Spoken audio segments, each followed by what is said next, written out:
5 for the Kenai. I'm here with Jeni, and Jeni, you just recently graduated with a degree from UAA, is that correct? That's right. I got a bachelor's in psychology. Cool. And I know you're a mother of three and you work, and that must be very busy, so hats off to you on that. Thank you very much. What was that like? A lot of work, yeah? Yeah, it just really came down to having a schedule and then a great support system. Sure, sure. What were some of your favorite classes? Oh, it's hard to list. There's so many great professors at our local college here. One of the ones that I would like to talk about today is a statistics course I took with Dr. Sellers. And while that might sound kind of boring, Dr. Sellers had a Sure. great way of involving our community in that course. Right, okay. So was a just a math statistics, or was that like a stats for It's stats for psychology. okay, Mhm. okay. And Dr. Sellers is the director of behavioral health at the Central Peninsula Hospital. She also oversees the Change for the Kenai Coalition program, and Sherry is that project coordinator, Sherry Connor. So I know Dr. Sellers, I've also taken some classes with her. We'll teach some adjunct classes as an adjunct professor. I know we took health psychology together with Dr. Sellers. That was really cool.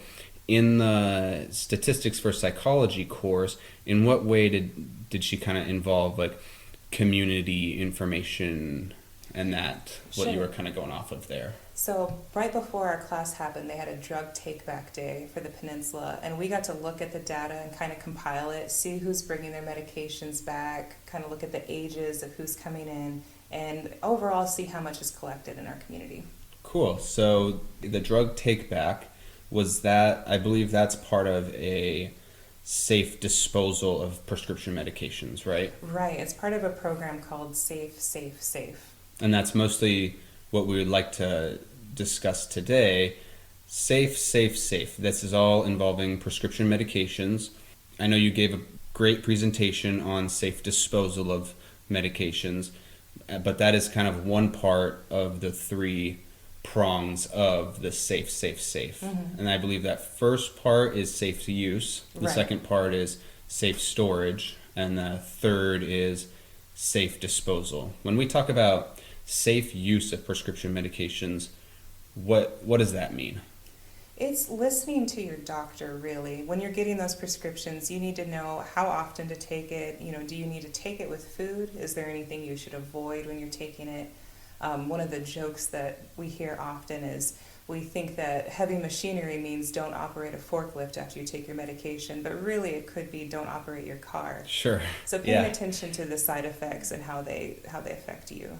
Right. Yeah, no, that totally makes sense. I know I've read a lot of the labels on the side. They operate heavy machinery, and I think, well, okay, I don't have to worry about that. But really, you think, your car, that's a heavy machine, right? Right. Or, think ahead if you're going to go out and have drinks with friends, look at your medication. Are you able to do that safely? Sure, and kind of how those prescription medications are going to interact with other medications or other substances, other chemicals, really.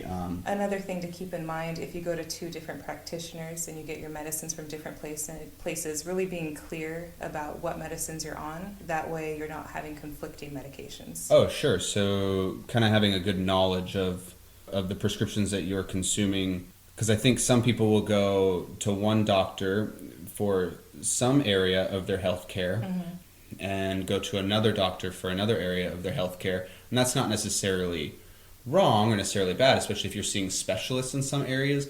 But if you're getting medications prescribed to you, or you're getting your health care based on some certain information, what medications you're taking would seem to really be important there. Right. So I guess when you say that, it seems like kind of viewing your health care and viewing your well-being and consuming medications as kind of a total package, not just I go to this specialist for this, I go to this specialist for this, and then I have my general practitioner. Kind of you're Right. kind of looking at it as a complete package.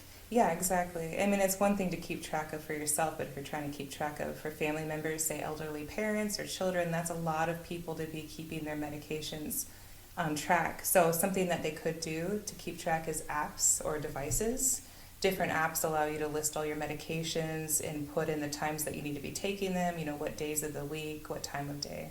Oh, so taking them as they are prescribed, and some of those apps I believe are free, correct? Yes.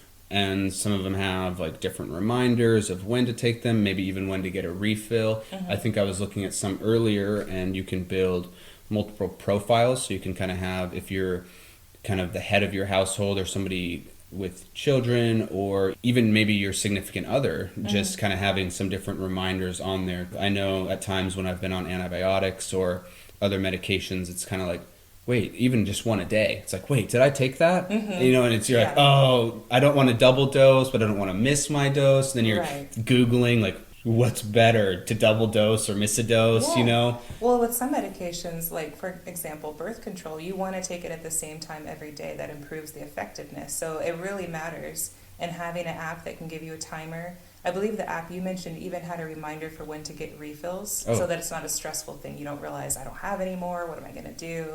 Yeah, especially if your pharmacy is, closing a little bit earlier, maybe it's a holiday weekend, some pharmacies are a little bit different. So safe use, especially, it sounds like kind of knowing the medications you're taking, when to take them, how much to take, looking at your healthcare as a total package, maybe taking them with food. Yeah. And I think it could be tempting, in order to keep track of all your medications, to just throw them in your purse or keep them in your car. But that brings us to the next point, which is safe storage, and why that's so important. Okay, so safe use, and then totally storing your medication, especially if you're taking more than one. That can be hard, especially if you're taking them every day. Maybe one you take once a week, and others you take every day. What are some ways to store your medication? I know some of the classic ways, it seems like, is you might have a drawer full of medications with a Ziploc bag full, and you just take them out when you need them. And when I think of safe storage, that's not what comes to my mind. Right. But it's typical, it seems like. Yeah, and looking at the data, poison.org said 97% of poisonings are unintentional. And for kids, young children, 99% are unintentional. And pharmaceuticals, prescribed pharmaceuticals, are number 2 on what people call in for help. And really they say... So that's definitely a need, 99% of accidental, poisonings. Right, and Safe Kids, it's another organization. They estimate that 60,000 kids end up in the ER per year for pharmaceutical misuse. Wow. And these are young children. So they're children that are grabbing the cough syrup that's left on the counter, or, they're getting into their vitamins. Overdosing on vitamins is something, when they're gummies, kids don't realize there's the potential to damage themselves. Yeah, that's a lot. That's a lot of poisonings. That's a lot of ER visits. That's stressful. Kids, it seems that they're curious, that they want to know. And especially in households, it seems vitamins are like, oh, you take your vitamins. And at times, kids might think the more the better. Right. So maybe, just storing vitamins, something that you think is, no real risk. Right. Definitely should be storing those somewhere. If you do have small children, storing those. Where would you store those for children? Do you have to lock them up in a? I think of a medicine cabinet, but even then, you can kind of open that medicine cabinet up pretty easily, right. Especially if you have a little stool for your kid to stand on and brush their teeth. That can be accessible. What are some ways to store medication safely? Well, Safe Kids, number 1, says over-counter height. You want it to be somewhere where the kids aren't seeing it when they're looking around the room. Out of sight, out of mind is kind of the idea with that. And then secondly, you want to store it in containers they can't open. So either the medication needs to stay in the original childproof container, or find some sort of container, those Sunday through Friday or Saturday sort of vitamin pill containers. Sure. Kids can open those easily. Yeah. So they were saying a lot of the poisonings occur when kids are able to open the Ziploc bags or things like that. So you want a childproof container, and you want it out of counter reach and out of their sight line. Okay. Yeah, so somewhere that they can't really get to, up high, out of sight, tucked back into a cabinet, and potentially locked up? Mm-hmm. Yeah, I would say it really depends on the type of medication and the age of the children that you have in your household. So 1 to 2 years old actually had the highest amount of accidental ingestion, and that's such a curious age, and talking to your children and saying, I get to give you 1 vitamin today, Now we need to wait until tomorrow, otherwise we're going to get sick. And just really letting them know kind of the rules that come along with those medications, and That- then again removing it from them. Yeah, that sounds kind of not just storing your medication safely, but also teaching your children and your significant other or your brothers, your sisters, your family members, your friends about safe use and safe storage, because you mentioned that it's not just children that are accidental, medications. There is a need for safe use and safe storage. And so as you become more aware, maybe teaching others about what that means. Say, for example, you're a caretaker, you're taking care of your elderly parents, or maybe helping out with a neighbor. You had mentioned before they now are having labels on the bottles that have timers. Yeah. I just saw that last week. That was really cool. Yeah, so that they can look at it and see, okay, no, I have an hour to wait, or maybe there's 6 hours still, and it's just a mental reminder of when you need to take your medication. That way you're not overdosing yourself on accident. Yeah, that makes sense. When you're storing your medication, you might lock some of those up. I know, even not necessarily with ill intent, but kids, teenagers, they're not necessarily, they have, I hear the kind of that like invincible complex, nothing can touch me.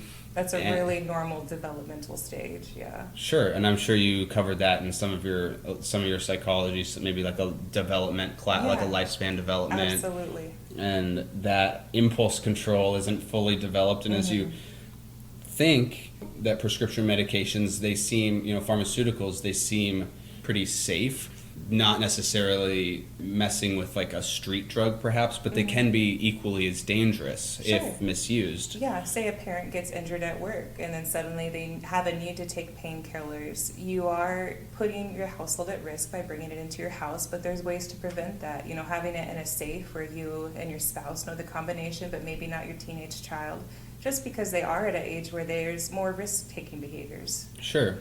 And some of these areas to lock up your medications, these are available on Amazon, and I think these are as inexpensive as $20. Right. And so not necessarily if you a 1 to 2 year old, I mean, you could probably store those up high, out of sight, out of reach, and that you could say is safe storage. But as you have other people who can get up high, and people even if they go to get some ibuprofen and they're not correctly labeled, you might, pop out a couple of those ibuprofen, take some for your headache, and then you and your friends are off to the movie, but you didn't know. And you should not be operating heavy machinery. Yeah, and pretty soon you're operating some heavy machinery. Right. So, storing those medications, keeping them correctly labeled, whether they be locked up. If you live alone, rather than leaving it on the counter, let's say you have your grandchildren over, you live alone, but you leave it on your counter, 90% of the time that's not a big deal, right? But you're going to have some people over, up high, out of reach, tucked back into a cabinet. Well, and data again shows that kids are poisoned about 20% of the time from their grandparents' medication. Okay, so grandparents living alone, storing it, just maybe out where they can get it, no big deal, but grandkids come over and everybody's having a good time, and people get into some things that they, it kind of sounds like candy, it doesn't taste like it, but you get into it and you have some accidental poisoning. So the safe use as prescribed, the safe storage up high, maybe locked up. And I think Alaska especially has this wonderful history of homesteading, and as you use the stuff you have, and what you don't need to use right now, you save in case forever. You need to use it later. Right. Right, and so you get some mixed up labeling, or maybe you have some medication that's been in the cupboard for 15 years, but you don't know when you're going to need to use it. I think what you had talked about earlier was a lot of Alaskans, they have medication that's like 5 to 10 years past expiration. Right.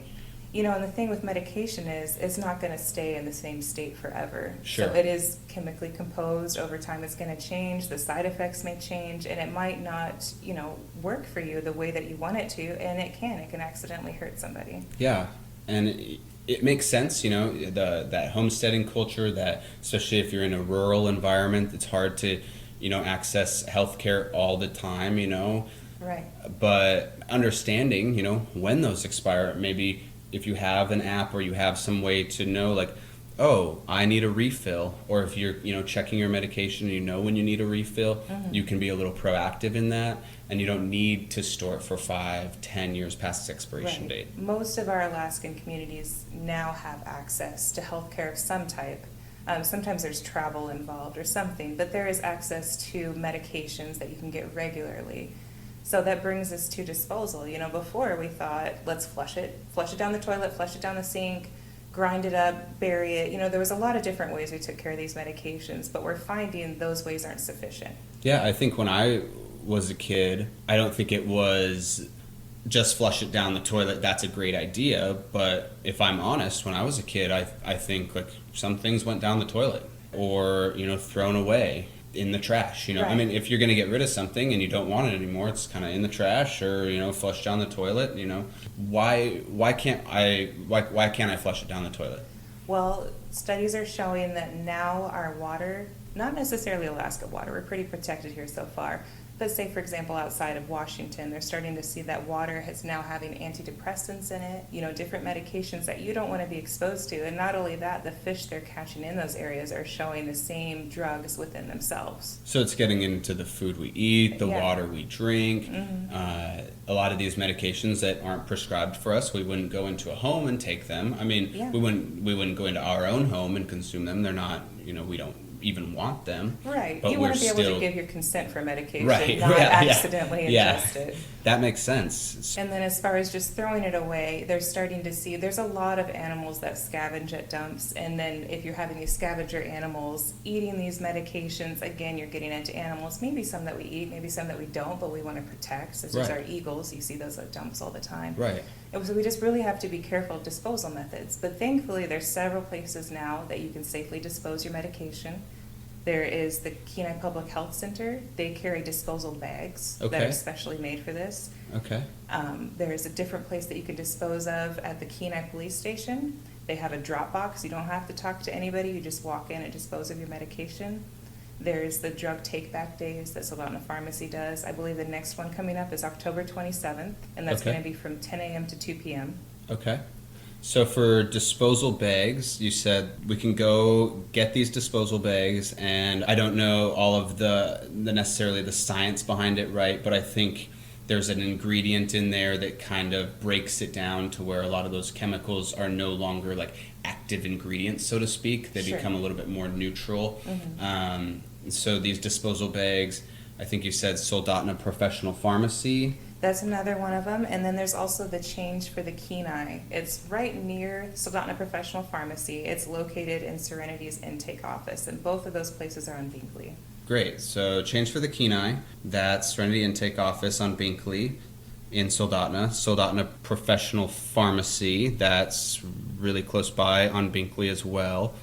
And Kenai Public Health. So those are where you can go and get the disposal bags. Right, and that's down Barnacle Way. It's next to the Kenai Post Office. Okay. And you said the Kenai Police Department, you said, has the boxes. Box. And does I think Soldotna Police Department does as well. I believe so, yeah. Yeah, they have the drop boxes where you can just go in. It's not a special anytime. day. Yeah, anytime. And Soldotna Professional Pharmacy on Binkley. Change for the Kenai, Serenity Intake Office on Binkley, and Kenai Public Health in Kenai, they have the disposal bags. And the nice thing is that's for any type of medication. It can also be medication that's prescribed to your pets, because many of us have pets nowadays. I wasn't even thinking about pets. Right, and you can take that medication and also safely dispose of it. Speaking of the disposal of pet medication, that kind of makes me think of storing pets as well, because pets you would think could get into medications pretty easily. I mean, they can seem to get into everything else. Yeah, I'm sure some pet somewhere says chew through the container. Yeah. Yeah. No, it comes down to safe storage. I mean, pets are also given painkillers and things like that. Things you wouldn't want your pet or anybody else coming to your house just to accidentally get into.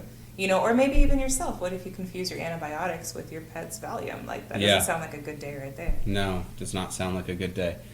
So, safe use, being involved and looking at your healthcare as a total package, taking your medications as prescribed, safe storage, up high, out of sight, child safety lids if you are taking them into a planner, maybe that Sunday through Saturday that you were talking about, they have ways to keep those in either Out of how do sight, you out of keep those safe? mind, locking them up. Yeah. Or, finding newer, updated models that kids cannot just pop open. Okay.